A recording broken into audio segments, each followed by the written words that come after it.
Hello everyone, I am Nu-Trix, the synth guy, and today we're looking at another plugin from Bytes. Bytes, if you don't know them, they are doing a lot of really cool plugins, synthesizers, some effects, but I think they're prone to abuse of granular synthesis, and this plugin is another example of that. It's called Graindad. And it's a granular synthesis, I would say mangler.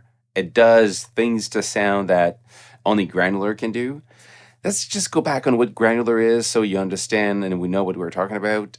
Granular synthesis, the way we see it today, is basically a way to process slices of time of samples. So you slice a moment of a sample, let's say a quarter beat, and or a beat or whatever, the length you want.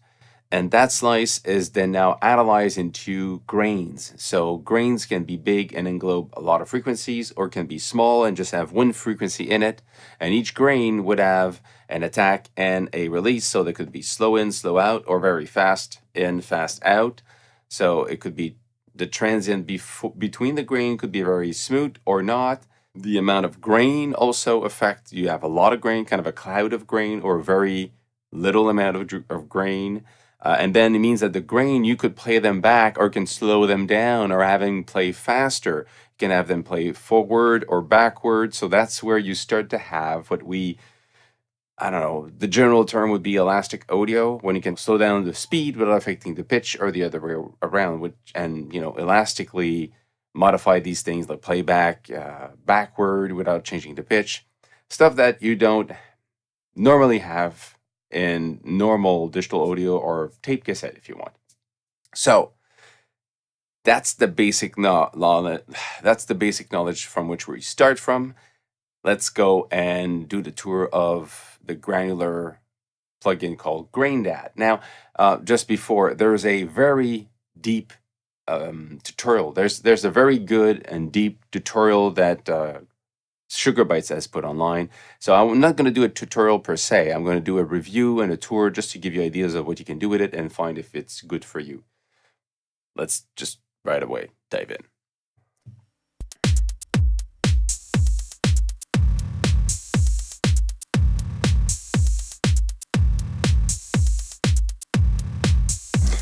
So the first thing we need to understand is that section at the top here, the transient detector, and the way the slices are being done. That part is super important, because everything else that's going to be happening after is going to be triggered many times or not, following the way this transient detector works. Let's say if I just change the buffer size, so the size of the chunk of sample we're sampling, put at 1. See? It samples a longer chunk and then bring that. So it could be clipping because sometimes it's not exactly on tempo. I can say it's going to be this. Not going to be auto, it's just going to be this one, or it's going to be this one. Or I can have it faster. See, the chunk sampled is shorter. Or you can say, well, this right now is the recorder, so what's triggering it? We can say I want it to trigger every 3 8 of a note. 1, 2, 3, 1, 2, 3, 1, 2, 3, 1. So every 3 quarter 8 of a note, it samples it. So you have that control. Now you also have a MIDI input, so you can just trigger by MIDI when you want this to happen, or really just timing. So timing could be, if you have it like a drum, it could be exactly on time. But if you have this, the trigger, whatever you put in will be with the sensitivity, the transient detector here is going to be doing what you want. So, okay, so now let's go back here. And we saw that if I turn this off, you're just selecting different frequencies that you want this to be triggered at. This one is not using the kick anymore. It's using the high frequencies to trigger. So here is going to be the kick, the low frequencies. So it really changes the way this reacts. Now everything else at the bottom is basically the manipulation, the treatment, whatever you're doing with it. So you have these different sections, density and mode. You have the grain size, so basically all about the grain here. Time rate mode. So modulation of the time and the rate. The filter modulation, filter basically with a resonance. You have the information just on bottom of it. Filter, you have the filter here. Reverb and the reverb value, delay and delay value. You can even click on the name and have choices of different type of delays. So if you change something, let's say density, you have more grain. You have less grain. You hear the separate grains now. You hear the grains separately. You want the pitch to be, you want the grain to be treated more like pitch control. So you hear less of the rhythm of the grain as you go pitch. If you go, no, I want absolute, you really hear each grain separately. So basically you're playing with the envelope, the length of it. Then you got the grain size. Each grain, do you want it to be small? This here is the amount of grains. But this is the size of the grains. Longer grains. And where they are in relationship with the original sound you're playing. So is it away from it, 100% away from it, or halfway? Then you have the speed. You want it to be playing faster forward or backward.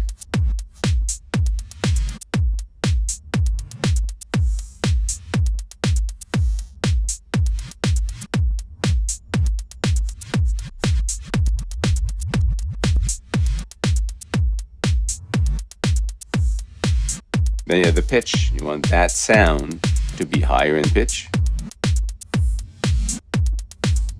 In fine tuning, I can say freeform. 24 semitones, so 2 octave up. And you can also say, well, I'm going to be in chromatic. I'm going to be -5, let's say.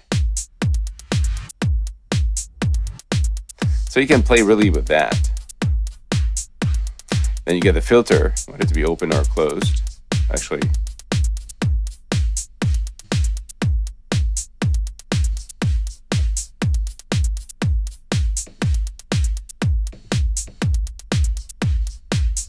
it's not always obvious because you need to turn on these things, want this to happen.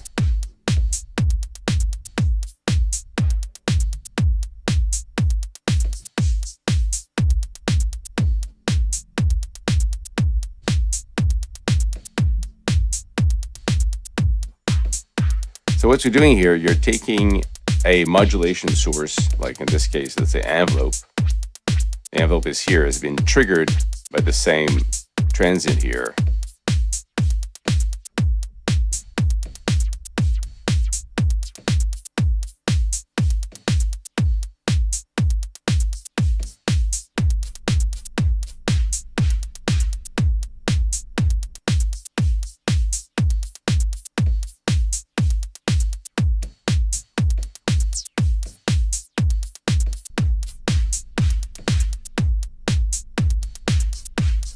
And you could also say, well, instead of that, I'm going to use the LFO.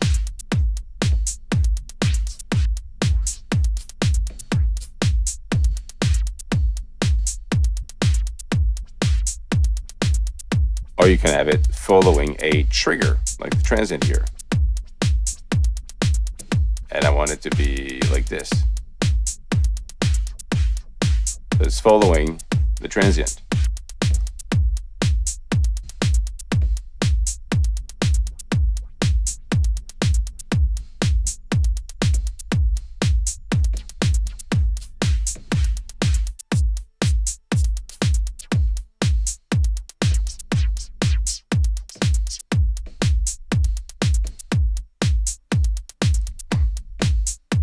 Okay, and then you get the reverb. You can also use this, let's say, grain size, for example.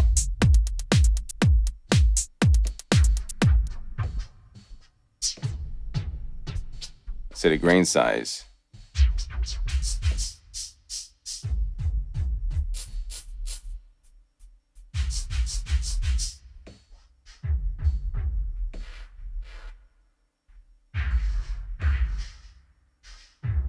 You can also say, well, I want to play with, let's say, the pitch, for example. I want to play with the pitch, but I want it to follow the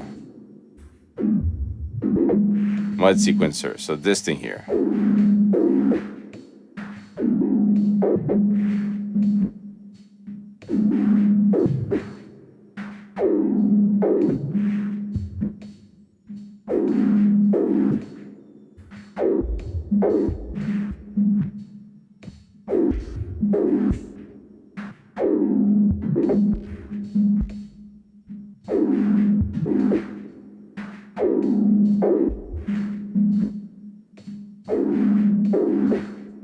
So this now triggers the note here, the chromatic note of this.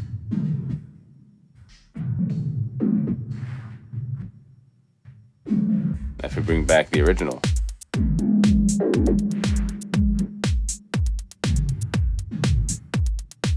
And you could even go for the master out, the dry and wet control, and say, this I want it to be controlled by the time. So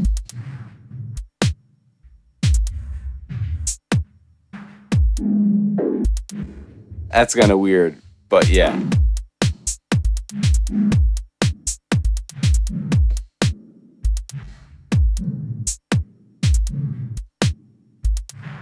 Weird stuff. Let's just see what they have. Okay, so this is bizarre. Like, okay, what is this? Well, this is actually, if you go back here, you have this window, you have everything you just talked about. This is sequencer, envelope, LFO, all that stuff.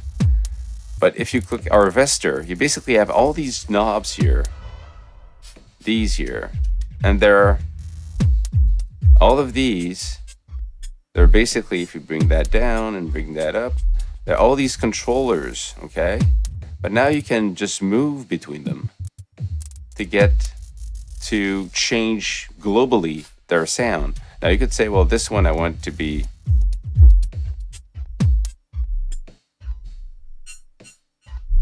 I'm recording movement now. So this is like bizarre stuff happening. But I could click on this one. I'm adding new positions. So for a drum, it sounds really bizarre, but you can imagine this with voices and pads and tones, and it creates just weird stuff happening for fun. Let's try, we have something here. Okay, so this is a voice. Yes, it does seem strange. That's sure. This is from Zwan Yes, it does seem sound strange. banks of That's sure. old movies where Yes, you it does get seem these strange. voices that That's sure. are free of rights now. Yes, it does seem strange. That's sure. Yeah, the effects. So it's totally different. Yes, it does seem strange. That's sure. Yes, it does seem strange. That's sure. So this is just bizarre. What's happening here? But you can imagine, I mean, it can be really fun or really weird. Yes, it does.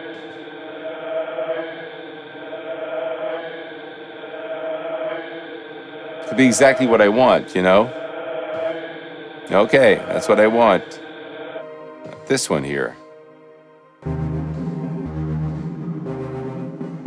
This one also has a Graindad happening. If I turn it off, that's the sound I have, which is strings from augmented strings from Arturia. If I turn it on, it's subtle, but it creates rhythm to it. So you can use it to do very subtle things that are just, I would say, standard in a way. So it creates rhythm with something that has not enough. or you destroy the rhythm of something that has it. And there's just weird stuff you can do. And keep in mind, like I said earlier, that these things can be triggered by MIDI here, but also the pitch of the note here. You see, you can say, I want to use MIDI as a source. So you could play and real-time control the pitch of what's playing here. So really, the depth of this is surprisingly deep. But it means that it's easy to get lost. There's so much stuff you can do. You can really mangle stuff around. And the presets are mostly, I would say, the show off of how weird it can be. But it can be very straightforward if you wanted to. It's just don't use everything at the same time. That's it.